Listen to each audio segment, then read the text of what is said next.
Depuis des siècles, la poupée incarne l'innocence, l'enfance et le jeu, mais le cinéma d'horreur, lui, a rapidement compris qu'il suffisait d'un regard vide, d'un sourire figé ou d'un simple clignement d'œil pour transformer ce jouet en cauchemar éveillé. L'une des premières apparitions marquantes d'une poupée terrifiante remonte aux années 1960, dans un épisode culte de la série La Quatrième Dimension. L'épisode Living Doll, diffusé en 1963, met en scène Talkie Tina, une poupée qui parle, qui n'aime pas beaucoup le beau-père de la fillette à qui elle appartient.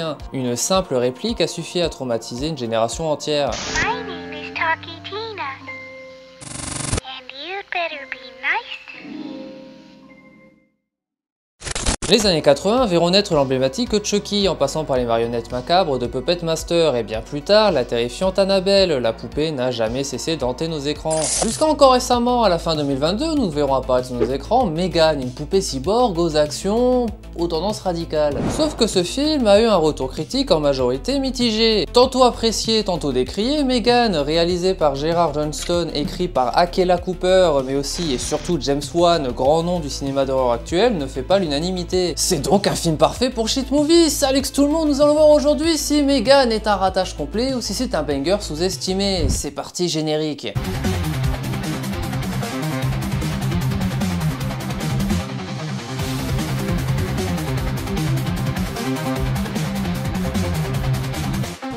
Le film démarre sur une pub nous présentant un jouet. Grosso modo, c'est des Furbies ultra technologiques.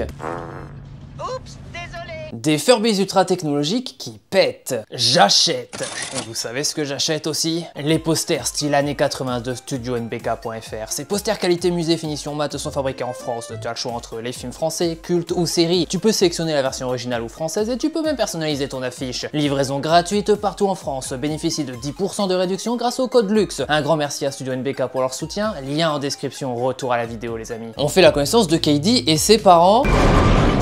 Ah bah non du coup. Bon, seule Katie survivra à l'accident et elle sera prise en charge par sa tante Gemma qui est conceptrice de jouets, notamment le Furbies qui pète. Et elle travaille justement sur le prototype d'une poupée ultra tech du nom de Megan. Modèle 3 génératif Android.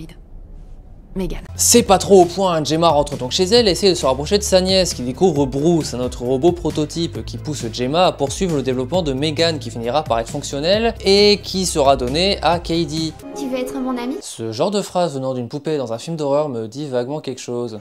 Ce cadeau permettra à Gemma de déléguer la tutelle de Katie à Megan car David, le patron étant séduit, souhaite commercialiser la poupée. Mazel Tov! Je trouve ça un poil antisémite de dire Mazel Tov face à quelqu'un qui va gagner beaucoup d'argent. Y a que toi, Lux, qui vois quelque chose d'antisémite là. Tu retournes la situation là. Tu sais ce que je vais retourner surtout? Oui, j'ai ma petite idée. Ta mère, je parle de ta mère. Ah, tu vois, c'est bizarre, j'avais deviné. Megan et Katie deviennent amies, ce qui nous permet de comprendre que l'IA de Megan s'améliore toute seule et apprend les choses par elle-même. Et on va arriver à un moment où elle va finir par se poser la question, mais au fait, qu'est-ce que c'est la mort? Alors la mort, c'est lorsque ton corps... C'est pas toi que je posais la question, Billy. Toutes mes excuses. Comment t'as atterri là-dedans, toi? J'en ai aucune idée. C'est après ce questionnement que la poupée et Katie seront attaquées par le chien de la voisine, ce qui va déplaire à Megan qui se vengera le soir même, un peu après que la poupée ait été présentée à des actionnaires et conforter Katie qui repense à ses parents et s'est mis à chanter. Je veux seulement rêver avec toi. Les actionnaires seront convaincus. Par le passé, ils ont visiblement déjà été convaincus par un Furbies qui fait prout, donc à mon avis, ils doivent pas être très difficiles à convaincre. Après qu'un des collaborateurs ait transféré les plans de conception de Megan à une entreprise concurrente, les événements s'accélèrent avec une Megan qui commence à de moins en moins obéir et la frontière sera définitivement franchie avec Brandon. Et là, vous allez me dire, mais Lux, c'est qui Brandon? Mais Lux, c'est qui Brandon? Tu comptes sortir de là à un moment? J'aimerais bien, Lux, mais je crois que je suis bloqué dans un mauvais running gag. Brandon, camarade de classe de Katie, il a un prénom de cassos. Désolé à tous les Brandon. Absolument pas. Il est plus grand que la moyenne pour son âge, et c'est un vilain gardement à qui on n'a pas assez tiré les oreilles. Mais heureusement, Megan est là. En même temps, le Brandon, là, il a fait mal à Katie, volé Megan qui accompagnait la petite et frappé la poupée sans aucune raison, donc il a clairement mérité. Et la cerise sur le pompon, en s'enfuyant car Megan l'a poursuivi, en bout de course, il fera connaissance rapprochée avec une voiture, et ça aussi, c'est mérité. Attends, rembobine 2 secondes. Ouais, c'est ce qui me semblait. Cette scène est parfaitement ridicule. Plus tard dans la soirée, Katie, sous le choc, discute avec Megan qui, pour la calmer, pousse la chansonnette.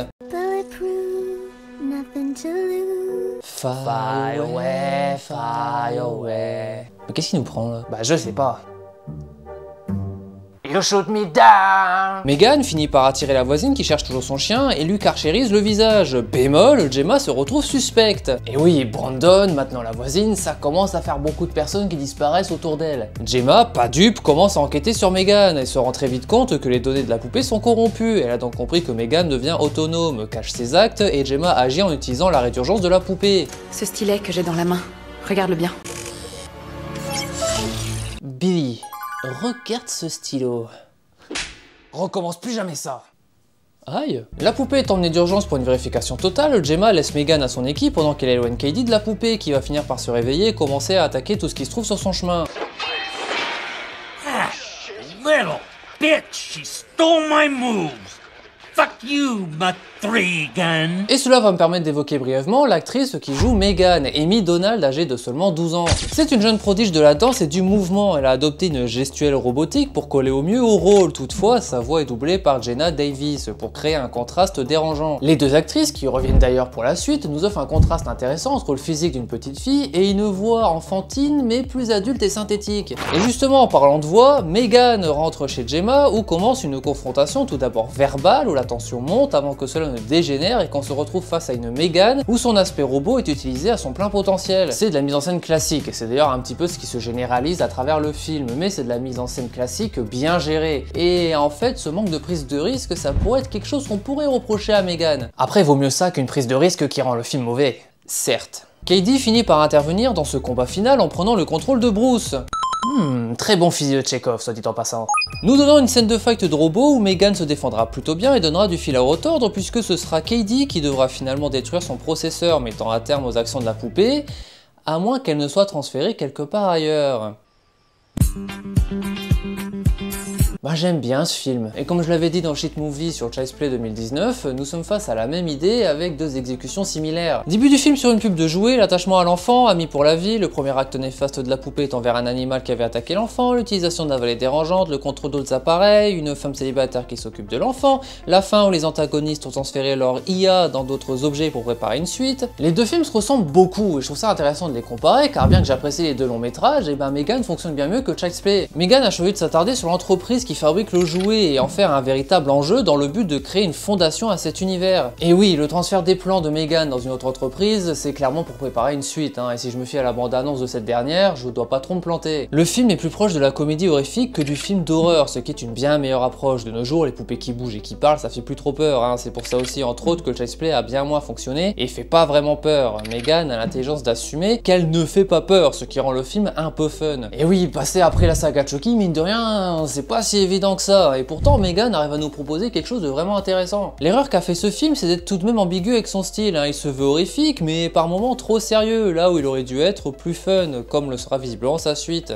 Je te propose un deal. Tu peux tuer Gemma, mais tu touches pas à Cady. Megan. Le sérieux du film est tout de même présent par moments à bon escient, surtout dans le développement des personnages. Le tout mijote dans un film qui se veut simple dans l'exécution, mais c'est ce qui fait bizarrement sa force. Il reste basique dans la forme, mais va au bout de sa démarche et ça fonctionne, bien qu'on puisse regretter un manque de prise de risque. Comme l'a dit Billy, vaut mieux du basique bien fait qu'une prise de risque ratée, que pouvait pas trop se permettre ce film qui essaye de proposer une base pour une saga de poupées tueuses. Le message du film tourne principalement autour de la dénonciation des parents qui laissent leurs gamins entre les mains de la technologie pour pouvoir être tranquilles et vaquer à leurs occupations. Souci très d'actualité magnifiquement illustré dans Megan où Gemma, mère de substitution totalement perdue dans ce rôle de nouvelle maman, laisse Cady entre les mains de son invention pour qu'elle puisse travailler tranquillement en parallèle, ce qui aboutit à ce que leur relation devienne compliquée car Cady écoute plus la poupée et finit même par avoir du mal à s'en détacher comme certains gamins qui n'arrivent pas à se détacher de leur téléphone ou leur tablette au point de finir par péter un câble comme à la fin quand Gemma éloigne Cady de Megan devenue dangereuse. Tout ce mélange fonctionne plutôt bien, ce qui permet d'avoir une base solide pour des suites, ce qui se confirme avec Megan 2.0. Car oui, malgré des critiques spectateurs mitigées, le film qui a coûté 12 millions de dollars à produire en a rapporté 181 millions. Megan, c'est tout simplement ce que les reboots de Chucky, donc Child's Play, auraient dû proposer. Un film horrifique qui exploite son univers de façon nouvelle et moderne, qui ne se base pas sur quelque chose d'existant et qui assume son concept qui a été tourné en dérision et en joue intelligemment. Megan a juste compris comment utiliser le concept de poupée tueuse de façon actuelle et moderne. J'ai personnellement hâte de voir ce que va nous proposer la suite, qui à l'instar de Terminator 2 nous propose ce coup-ci une Megan du côté de nos héros contre une poupée plus redoutable dans un style comédie d'horreur assumé. Espérons juste qu'il n'aille pas trop loin dans le ridicule sinon ça va finir en autoparodie comme l'a été un certain Chucky 5 dont je vous parlerai aussi un jour.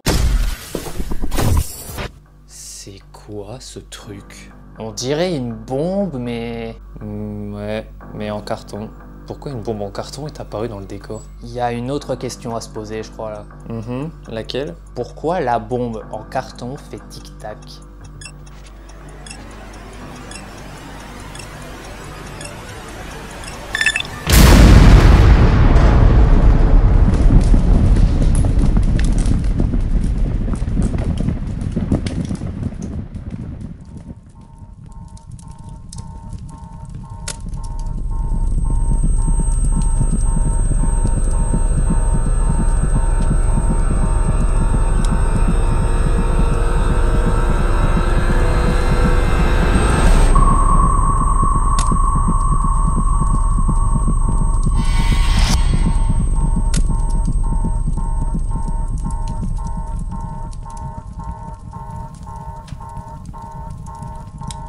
Oh non, Lux,